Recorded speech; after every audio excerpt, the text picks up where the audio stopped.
89.9 WQTQ FM, Titanium Radio, Titanium Heavyweights. It's your boy B. Davis here, DJ QT on the ones and twos, Paris Weaver Bays in the building, and we got none other than your manager's favorite manager, Chris Fury. Yeah. What's going on, homie? What's up, man? What's up? How you, man? Everything is good, man. You know, a little tired, but you know, we're here. Word, you don't really do interviews like that, huh? I'm pretty random with my interviews. I turn down a lot of them, you know. Word. But I do a few. You know, I've done XXL and I've done Source, and So you do the big ones. I did some the On Air Idiot stuff with K-Dub a while back, and a couple of YouTube videos. But you know, Word, man. I kind of stay behind. Yeah, you stay behind the scenes, but you drop a lot of gems on Facebook. You always pop up on Facebook, drop some gems, get a lot of backlash. Right, I seen a Throwback Thursday picture. I'm like, oh my God, you look so young. And Yeah, you just put us onto the history. You were like, yo, you said the first time you came up to 89.9, the old studio. Yeah, 2000. My first Angie Martinez and Sicario was the first interview that I did over there with them. Wow. Yeah, a long time ago. You were on 89.9? Yeah. And you were playing the Angie Martinez and Sicario joint? That's the joint you were pushing? Well, I used to work for them. Oh, okay. You know, so when I first started to work for them, that was back then. There was really only 2 FM radio stations. There was an AM station. It was James 910. Right. And there was this. Shouts out to DJ London. And there was this. You know what I'm saying? There really was no other forms of radio. Kiss wasn't rocking with nobody back then. So you know. Word, man. And from 99, 2000 to 2015, having the #1 rapper in Connecticut, we kind of agreed to that in the room. #1 rapper in Connecticut. I mean, I would, if statistically speaking, yeah, absolutely. Opinions don't matter. It's all facts, man. No, I mean, numbers, when you stack his numbers up and his sales up and his bass up, like, you really can't argue with it. You know, it's hip hop, but it's a different type of hip hop. You know what I'm saying? It speaks to a grander audience. You know, like Webb is a very unique character. You know what I'm saying? Like, he's a white kid who is from the suburbs and he loves it. Like, he's proud of that, and you don't see a lot of that. Even with other white rappers, they don't really embrace that. Right. You know, they kind of stay away from that because they feel like it's typical. Right, like we were talking earlier how Chris Webby's the #1 rapper, how we feel Chris Webby is the #1 rapper in the state, but we also don't listen to his music. Right, I mean, and that's the thing, like, it's not that he don't make dope records or dope music, it's just not really... That he was just playing, I like. He's got good vibe records, I mean, but typically speaking, like, he just speaks to a different audience, you know what I'm saying? So, like, but that's what I always say about Connecticut, man. Like, people always say crabs in a bucket, and they say Connecticut doesn't have a big fan base, and they don't support. But if you tap into the true person in Connecticut, the average fan, the people in Connecticut, what the rest of the country think about. You know what I'm saying? Mm-hmm. Like, when you say Connecticut and you're across the country, like, they're like, yo, they have hoods there? Like, they have rappers there? Like, that's between New York and Boston. right, and they know Yukon Huskies and they know Casino, and they don't really know much else. You know what I'm saying? So, like, when you tap into and it's not just a Web. Like, I managed Mook and Fair. You know, like, they had a gold record with Who's Your Daddy. Like, up until Web, I would say they probably had the most successful run of a hip hop duo ever in Connecticut. Like, they were getting 2,000 spins a week. You know, they got a major deal. They signed a $500,000 deal. Right. So. But that record sold like 45,000 singles just in Connecticut. Wow. Just in Connecticut. So when you break down the demographic, like, there's 3 million people in Connecticut, and then there's maybe 1 million that listen to hip hop, maybe. And then when you take that million and break that down to the amount of people who buy music, that's 500,000. When you break that down to the audience in the genre of hip hop they listen to, you're at 100,000. So they dominated a demographic with a rhythmic record, like a Kiss 95.7 record. Right. So they sold records, and they sold 25,000 mixtapes in the street. Right. So, but like a Who's Your Daddy record, right? That gets, you know, the spins on the radio. You know, that gets bought, you know, by, you know, the kids in the suburbs, or, you know, those pretty much are the people that buy records, right? But it doesn't get the love in the street, right? No. I mean, you know, you're in the camp, you're like in the crew, like, does that make you feel a certain way? Because like you said, it's hip hop, but it's like, we want the love. That's what we want. We want the respect in the streets, right? My man, like, I've been doing this now for almost 15 years, so I've really just come to think about music differently. You know what I'm saying? Maybe my opinion is tainted, but, like, I think about it as a business. Like, do I love this, and do I wake up every day and I'm happy that I do this? Absolutely, but it's a job, and a lot of artists, a lot of DJs, a lot of people don't treat this as a job. It's 9 to 5, like, in the same context. If you show up late, you're fired. you don't get paid. You know what I'm saying? Like if you do something wrong, like you get written up. Like if you break rules, you're no longer a part of the team. You know, like if you go into Walmart and you steal somebody's lunch and then you clock out early the next day, like you're gonna get fired. Like you can't come onto my team or the team that I work with, homegrown, and show up to an event an hour late, and or you can't get too wasted where you can't do your job. Like it's time to move. You know, Right, so right. like to me, like. Every artist has a different purpose. You know, French has a lot of hood love, and he had to go this way and make big records in order to get the masses, and that's why he's become who he's become. You know what I'm saying? Right. Like, at the end of the day, like, I respect everybody's opinion to stay one way, or this is too street, or this is too that, but the objective is to get people to listen to your music. Right. You know what I'm saying? So, like, if you can't allow other people to listen to your music, then you're doing yourself an injustice. Right. Well, I mean, there's two ways to get people to listen to your music, right? There's the way where you kind of have to do like 100,000 shows, right? Or you might have just that one smash, needle in a haystack type of record, that Bobby Shmurda type of Shmurda. Yeah, record, yep. or Millie Rock, I like yeah, that. I like like you that know song. those type of guys, like Fetty Wap. He kind of is on his second hit now, but Yeah, Fetty's super talented. You Yeah, know what I I'm saying? like Like him. I like he's and mind you, like he's with 300. 300 is Lior and Tommy and Kevin Lyles. Like that's a team that you it's the legends. you, The GOATs, you know what I'm saying? They're dudes that I looked up to, like with that type of backing. But again, too, they only mess with a certain type of an artist. They only have they've opened up maybe a year ago, but they only have like 7 or 8 artists that they really concentrate on. So like, for him to be there, he's talented. And I know labels that could have bought Fetty Wap and that record for $50,000, and they turned it down. I heard it was on SoundCloud for a long time. My man, I was in a label the other day that had the opportunity to give Fetty Wap $50,000 and own 75% of that record. That record is now on its way to 2 times platinum. Fetty Wap is getting $35,000 a show. And he has dreads. He bought a weave too. I mean, he got super into I like that into shit. the Haitian culture, man. Like, But is he Haitian? Though? he's not Haitian No, he's at from all. Patterson, New He Jersey. he dated a girl who was Haitian and was big into the culture, and he started to read books and it got big on it. And let me tell you something, that dude is now co-signed by the biggest Haitians in Miami. That's kind of like what Snoop did with Like- Snoop Lion. You know what I'm saying? So Jim Jones is managed by some Haitian dudes out of Miami that pretty much run Miami, like in that cultural area. And those dudes are on Instagram speaking for Fetty, saying like, he's as Haitian as any one of us. Wow. Well, I'm not gonna go any deep into that because That's really obviously he deep. has the OGs behind him. Yeah, no, but he again back then he's super talented. I mean, there's a couple, like one is you either get super lucky, Right. which is hit record or right place, right time, Right. or you have a boatload of money and can drop it into a radio record or into online services, or you get on the tours. You know, it's everybody's road is different, but there's really only 3 roads. Which one do you bet on? Which one would, like, as a manager, with the new artists, unsigned artists, nobody's starting from the ground floor, which route do you go? It just really depends on the type of artist. You know, like Mook and Fair, to me, they were best at making radio records. Everything that they made was potentially a radio record. That was their thing. Webb is not that type of artist. Webb is the type of artist who builds his base. Like, he comes from a different realm of hip-hop. There's a whole bunch of it, Dizzy Wrights and all of that. It really depends on the artist, and it depends on what you do. Like, there's a lot of rappers who have one record and then they go away, but there's a lot of rappers who have one record and they go away, but they're still millionaires. Right. Because if you can move that money, and you don't make any money in music anymore, dog. Like, no money. There's $0 really left in music. Like, the biggest form of music right now is streaming, which is Spotify, and Spotify pays 0.10 cents to the 3 majors, Warner Brothers, Universal, and Sony. Wow. And then they pay 0.02, 0.04 They cents cut pennies to in the artist. half. Nicki Minaj is the most played artist ever on Spotify. She had 75 million plays from Pink Print, Yeah. and she got a check for like 17 grand.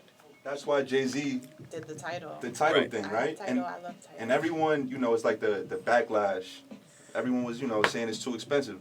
It's not expensive. It's like buying 1 CD a month. Right. I mean, listen, he's trying to create a way. The reason people don't like an industry like Spotify is because it's also a free service. You can pay for it, but it's also free. Tidal is more expensive than the rest, but they're trying to figure out a way to pay artists. Like, the streaming is so hard to do because what happens is Spotify is they lost $200 million last year. They just got a $350 million loan or something like that because they went and licensed like 10, 12, 13 million songs. Now they pay a 50% royalty on those songs.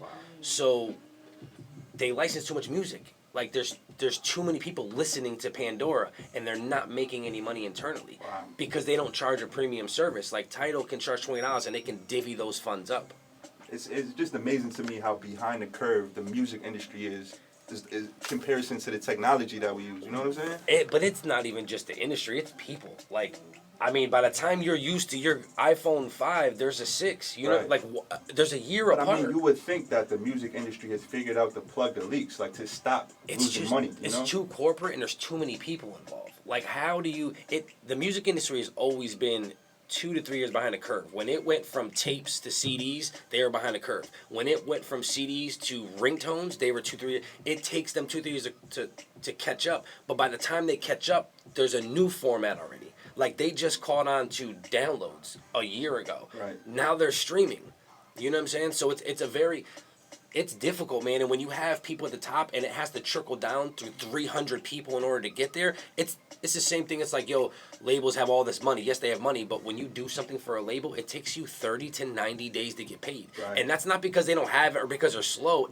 For them to process that payment through a chain of reaction takes 30 days. Right. You know what I'm saying? And they're paying out millions of dollars a year. So your check is in the midst of a whole bunch of checks. Right. Speaking of checks, like you guys, homegrown, is it entertainment music labels? Homegrown Music Group. Homegrown Music Group. Is that like an independent record label? Yeah, we're independent. Yep. So you guys, why We function independently. independently? Everything. You're not We funded pay by for anybody. our own tour bus. We pay for our own merch. Straight we pay Dame for Dash. Yeah, everything is our own. You know. Word. So, you know, we're trying to really move into that now. You know, we signed Jit on the track. We signed a couple of producers.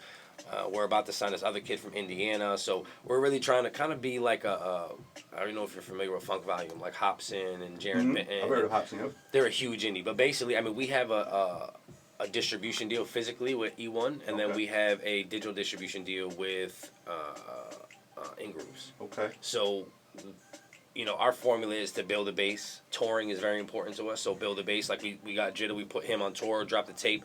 Now he's gonna drop another tape and go on tour. So, but our formula is two to 5 tapes and then a sellable EP. But we try and create money streams through merchandising and sponsorships. Chris and Webby's merchandise game Crazy. is off the chain. Like, it's crazy. he's like he's like a character almost. You know what I'm saying? When Yeah. I see his Instagram. People got his tattoos on him. They got him tattooed on them. Like, Yeah, it's pretty crazy. He's probably got about 200 kids with.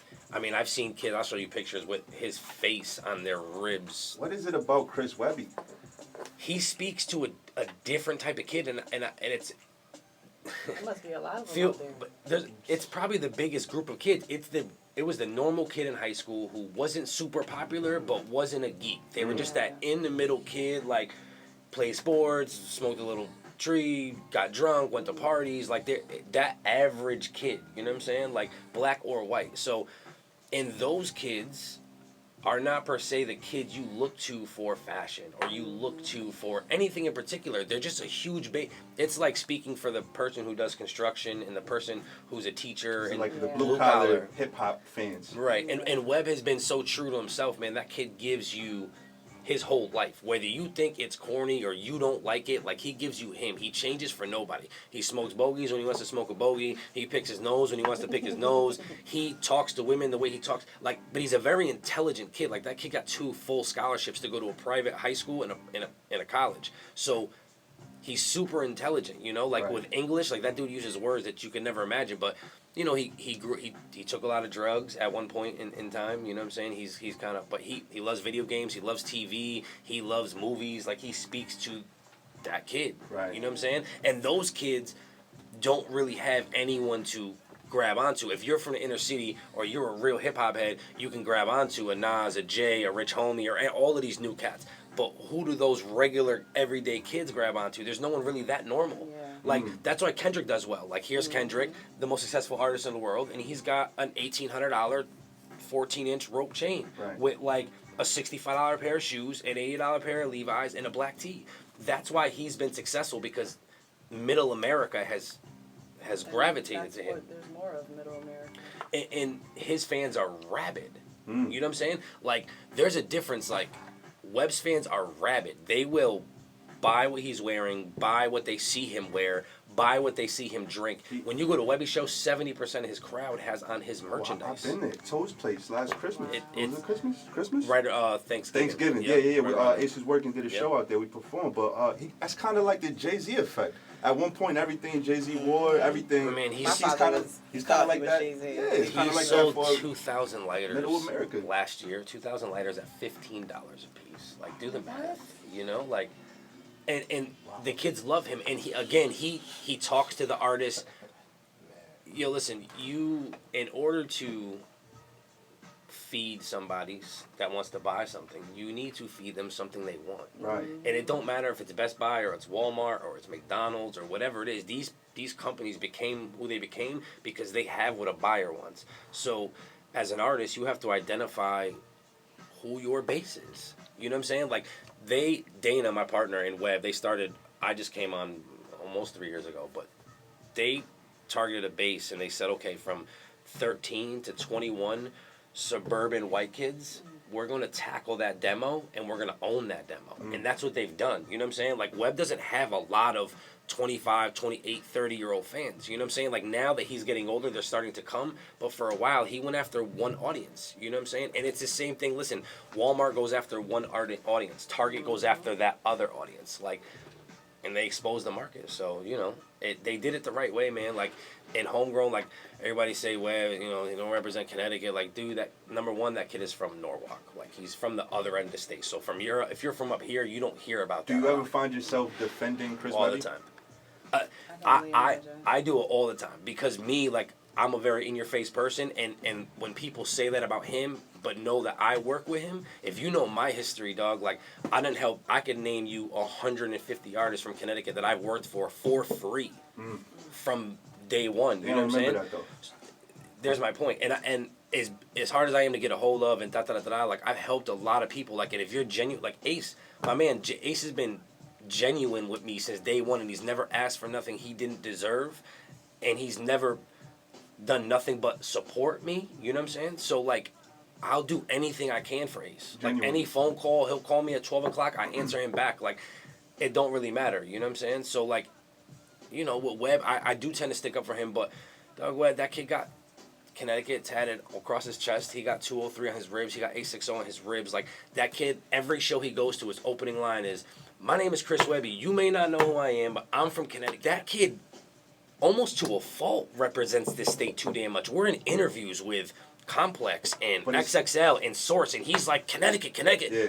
And I almost want to tell him, shut up. Right. I was thinking, do you think he's like overcompensating because of the hate? It's not really the hate. It's the chip that's been on his shoulder from the media. Like, yo, he's a kid from Connecticut who's never got a bone thrown at him. So even the business, the industry itself is like, this kid from Connecticut, like, Connecticut, there's not really, what's going on with Connecticut? So, like, he just feels that burden. Right. You know what I'm saying? Like, and it's not just a Connecticut thing, but, like, if you're from Oklahoma City, or even, like, you look at Charlotte. Charlotte's a huge city. Besides P.D. Pablo, they've never had another artist to pop out of Charlotte. Right. Like, and people say Connecticut, like, they are all Connecticut, no one's ever gonna pop. Yo, there's top 20 markets that don't have artists. Like, if you look at D.C., besides Wale, who's ever come out of D.C.? D.C.'s the capital of this country, dog. Like, San Diego's the number 14 market in the country. Who's ever come out of San Diego? Yeah. Like, and even Cleveland, like, minus MGK and Bone Thugs, who? Nobody. Providence, nobody. Boston, Marky Mark. And Boston's a number 4 market in the country. So this isn't Sacramento, capital of California. Nobody, ever. Number 18 market in the country. So it's not a Connecticut thing. It's hard to get on, dog. Like, you got a better chance at making the NBA, NFL, or Major League Baseball than you do at making it in rap music. Well, I mean, a lot of these guys are about 35, so their NBA, NFL dreams are done anyway. Yeah, right. You know what I'm saying? But, like, Just my point is that there's 2 million plus demos a year. I think the quote number is, and 7 to 10 people get record deals a year. Wow. That's deep. Like, there's 60 people taken in the draft every year. Wow. From the NBA. Yeah. You know what I'm saying? So I'm not saying other cats don't make it independently and create a buzz, but man, it's not a lot. I mean, you just broke down the statistics. Now, what would it take for an artist to get signed to Homegrown? With us, man, it's really more about who you are as a person.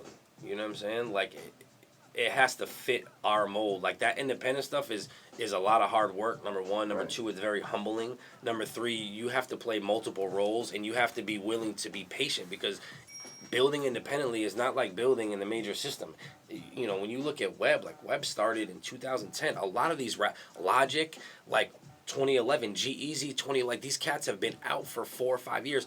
When Web started, there was 3 white rappers. It was Chris Webby, Asher Roth, and Sam Adams. MGK wasn't even out yet. And then there was M. They were the only 3 white rappers. Like, so he's been building for a long time. And a lot of these cats who do it independently build out. Tech has sold 10 million records, yes, all of that. But he's been moving independently for 15 years. Wow. Yeah. So, you know, even like a cat like Kweli to me is one of the better rappers ever. Mhm. But Kweli wanted to stay independent, and his bass didn't move. Would you ever sign a street rapper? Yeah. You always need one of those. Okay. You know what I'm saying? Like, and I just mean that in a sense they bring something different to the table. From a business standpoint, Webb don't get booked at clubs. He's not a club rapper. Like, he gets booked at Toad's venues, like Right. halls and theaters, and you know what I'm saying? Like, a hood rapper or a rapper from the inner city, like, they're club artists. That's quick money. Right. You know what I'm saying? Like, an artist like Meek Mill can go do 3 clubs a week for $20,000-$30,000. Webb has to do a 30-city tour. You know what I'm saying? So it brings. I mean, there was artists from Hartford that we were thinking about messing with. So is Chris Webby making Meek Mill money? No, I mean I don't know. His net worth's just something like $3.5 million Google it? or You can something like Google that. Yeah, you can Google it. That's so dope. I can't wait. I mean, Webb, you know, but here's the thing: if Webb makes $1 million, Right. he puts $750,000 back into himself, $800,000. When we go on a 30-city tour, my man, a tour bus is $40,000. Oh wow. You know what I'm saying? Plus a driver. Now, mind you, and I'm gonna say another thing about Webb and my partner Dana there. They employ 10 people in Connecticut on salary from here. His DJ is from here, Joey Franchise, and before DJ Semi. Right. His road manager's from Cheshire. His drummer's from New Haven. His part-time drummer's from Waterbury. Jit's from Southington. His engineer is from New Britain, Middletown. His security guard's from New Haven. His assistant is from Fairfield. You know what I'm saying?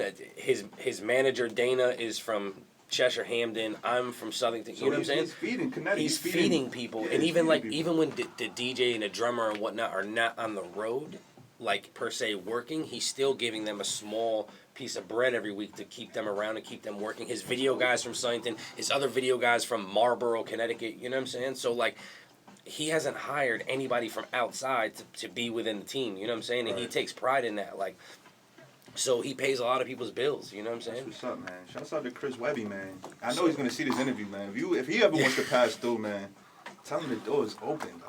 Yeah, I mean, you know, if he's around for sure, Webb's the type of kid who just won't pass up interviews. You know? Word.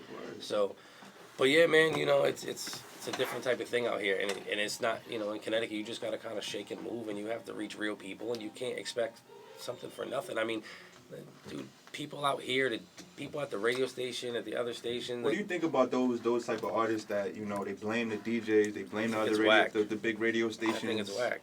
Like, They blame you. They blame Chris Webby. I think it's terrible. You know what I'm saying? Like, I never got nothing handed to me, my man. Like, you know, like, and I was a white kid that just hung out in the hood. You know what I'm saying? Like, and it took me a long time to build my way, and at the same time I did a lot of things that weren't cool. You know what I'm saying? I burnt some bridges and I did some dumb things, but like that, I was young. It was a learning process, you know. So like, but yeah, I mean, it's not just a Connecticut thing though. When you go to other cities, the artists feel the same way.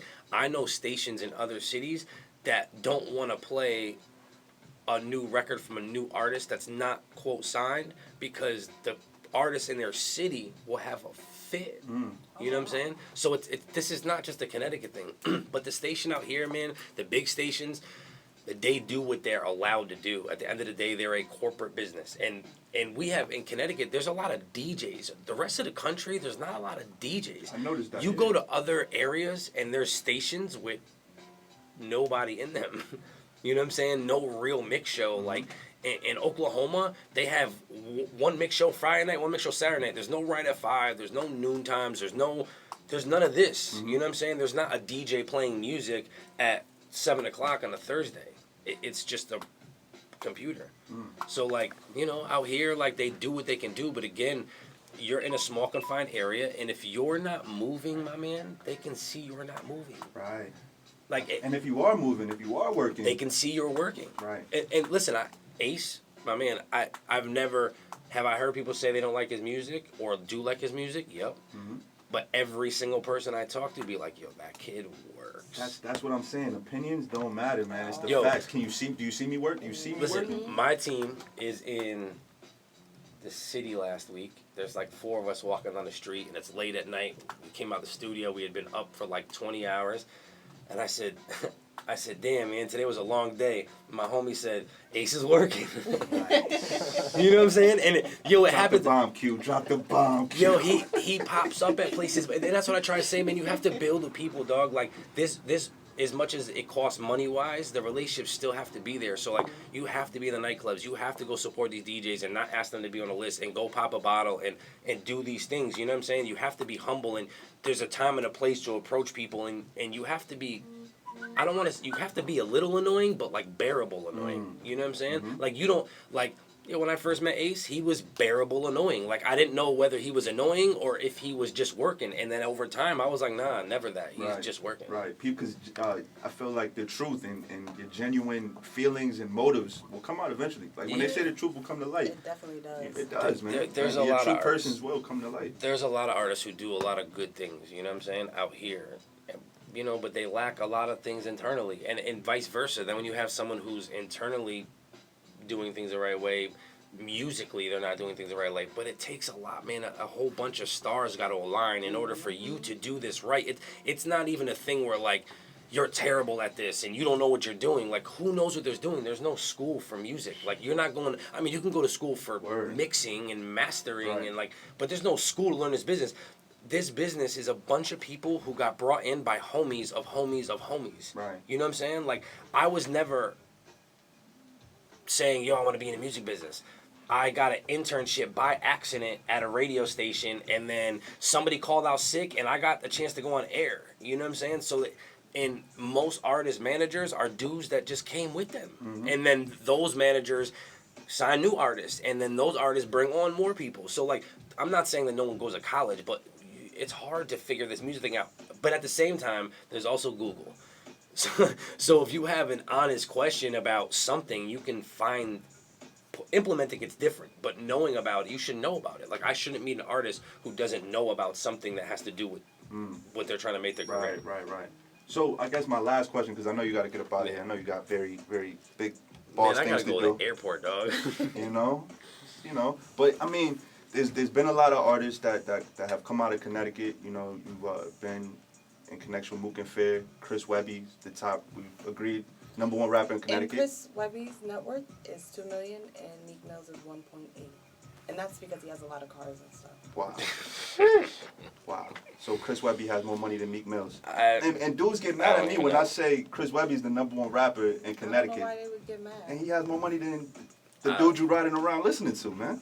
He's What are we right. doing this for, But man? again, that kid, you know, he pours that back into the business, and that's what you have to do as an artist. And I know a lot of artists that do that. You know what I'm saying? Like Ace is one of them, and shout out to the kid Gold, man. He got a super dope record out right now. Yeah, you know, Keep It like 100. We debuted that actually, world premiere. yeah, super Titanium dope Radio. record. I'm happy for him, man. He's been working for a very long time.